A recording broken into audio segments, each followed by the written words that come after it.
Ayun po, no?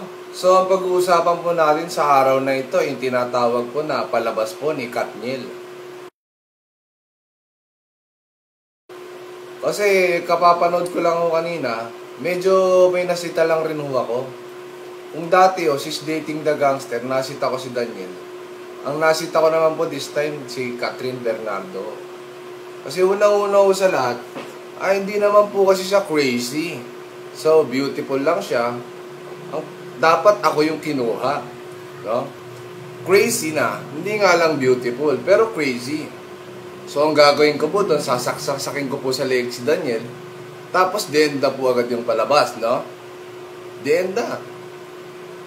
Tapos, hindi ko po alam kung ano, magdidilim po yung paningin ko. Kasi, crazy talaga eh. No? Crazy.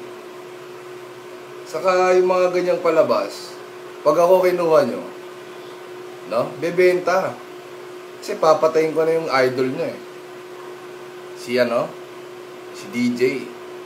Sasaksakin ko sa leeg, no? Tapos sisirit yung mga dugo. Tapos denda siya. So sana po ako yung kinuha nyo, no? So next time po, pag ganyang mga crazy, ako po kunin nyo. No?